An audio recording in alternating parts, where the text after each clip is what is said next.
Hello dear student, આજે આપણે આ વિડિયો લેક્ચરમાં જોવાનું છે ધોરણ 10નું ચેપ્ટર નંબર 1 વાસ્તવિક સંખ્યાઓ. એમાં ગુસા અને લસા આવે છે. તો ગુસા અને લસા કોને કહેવાય તેના વિશે આપણે આ વિડીયોમાં જોવાનું છે. ઓકે, અને ચેપ્ટર નંબર 1 વાસ્તવિક સંખ્યાનો પ્રસ્તાવનાનો વિડીયો ઓલરેડી અપલોડ કરેલો છે, તો એ જોઈ લેજો. ત્યાર પછી આ વિડીયો જોજો તો તમને વધારે સમજણ પડશે. ઓકે, હવે આપણે ચેપ્ટર નંબર 1 વાસ્તવિક સંખ્યા આખું ભણવાના છે, તો તમે બધા વિડીયો ધ્યાનથી જોજો. ડેલી વિડીયો આવશે. ઓકે, અને કાંઈ પણ ના સમજ પડે તો મને કમેન્ટ સેક્શનમાં કમેન્ટ કરીને જરૂર જણાવજો. તો આ વિડીયોમાં આપણે જોઈએ છે ગુસા અને લસા કોને કહેવાય.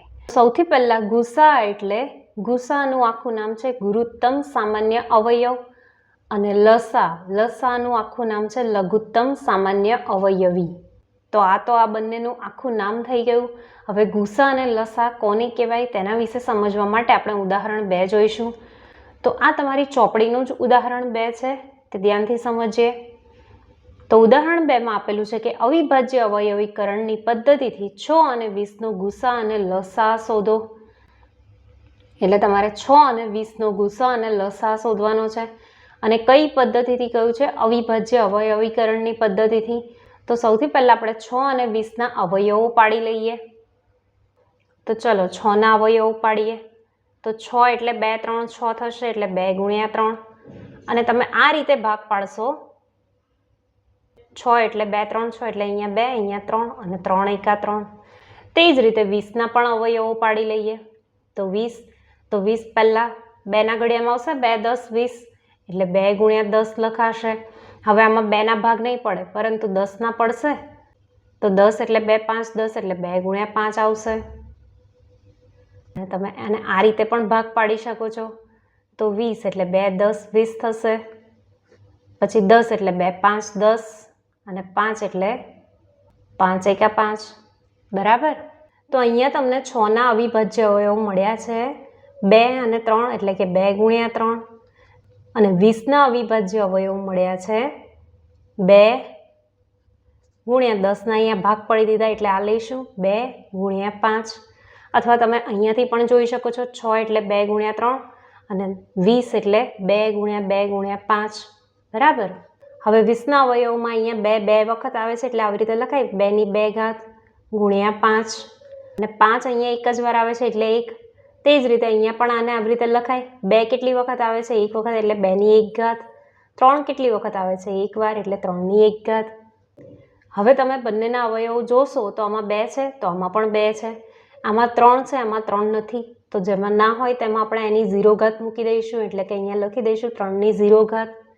અહીંયા 5 છે ને અહીંયા 5 નથી, તો અહીંયા 5 આપણે મૂકી દઈશું 5ની 0 ઘાત.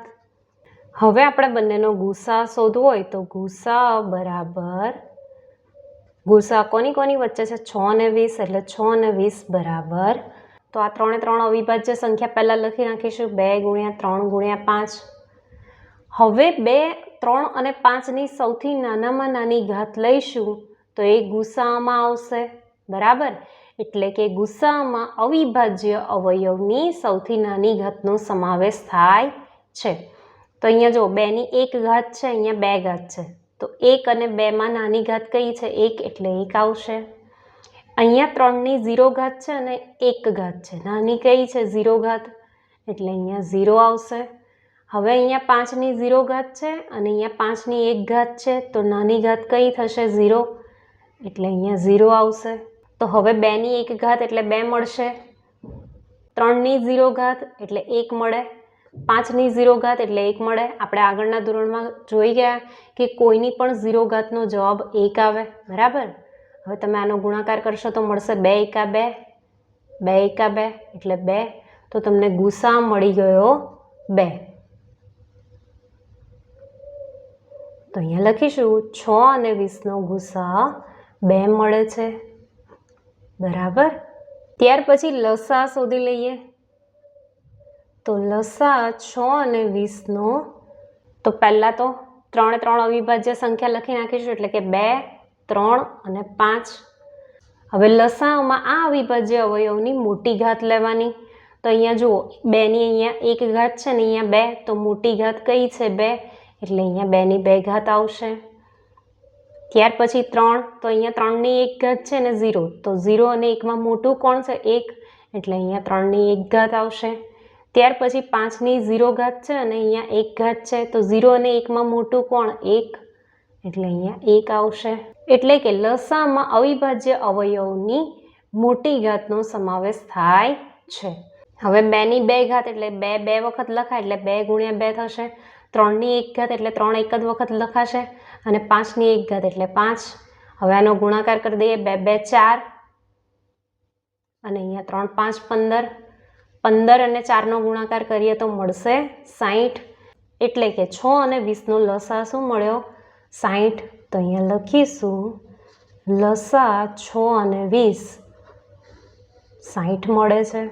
ઓકે, તો ગુસા અને લસામાં તમારે આ ધ્યાન રાખવાનું છે કે ગુસામાં અવિભાજ્ય અવયવોની નાની ઘાતનો સમાવેશ થાય છે, જ્યારે લસામાં અવિભાજ્ય અવયવની મોટી ઘાતનો સમાવેશ થાય છે. ઓકે, ત્યાર પછી ગુસા અને લસા વિશે બીજો એક પોઈન્ટ સમજી લઈએ. જુઓ, તમે અહીંયા ગુસા અને લસાનો ગુણાકાર કરશો એટલે કે આપણે આ જ દાખલામાં ગુસા અને લસાનો ગુણાકાર કરીએ એટલે કે ગુસા 26 ગુણ્યા લસા 26, એટલે બંનેના ગુસા અને લસાનો ગુણાકાર કરીએ. કેટલો મળ્યો 2 અને લસા કેટલો મળ્યો 60, તો તમને 60 ગુણ્યા 2 120 મળશે. તે જ રીતે જો તમે અહીંયા આપેલી બંને સંખ્યાનો ગુણાકાર કરો એટલે કે 6 અને 20નો ગુણાકાર કરો તો પણ તમને 120 મળશે. એટલે કે 6 ગુણ્યા 20 કરી જુઓ તો કેટલા મળ્યા 120. એટલે કે આ બંને બરાબર થાય છે. એટલે આપણે લખી શકીએ કે ગુસા ગુણ્યા લસા બરાબર બંને પૂર્ણાંકોનો ગુણાકાર. તો આ તમારું સૂત્ર થઈ જશે. ઓકે, તો ગુસા અને લસામાં આટલું જ ઇમ્પોર્ટન્ટ છે કે ગુસા કેવી રીતે શોધવાનો, લસા કેવી રીતે શોધવાનો. અને ગુસા અને લસાનું એક આ સૂત્ર ઇમ્પોર્ટન્ટ છે કે ગુસા ગુણ્યા લસા કરીએ તો આપણને બંને સંખ્યાના ગુણાકાર બરાબર મળે છે. અને અહીંયા એટલું ધ્યાન રાખવાનું છે કે ગુસામાં અવિભાજ્ય અવયવની નાની ઘાતનો સમાવેશ થાય છે, જ્યારે લસામાં અવિભાજ્ય અવયવની મોટી ઘાતનો સમાવેશ થાય છે. Okay, thanks for watching this video.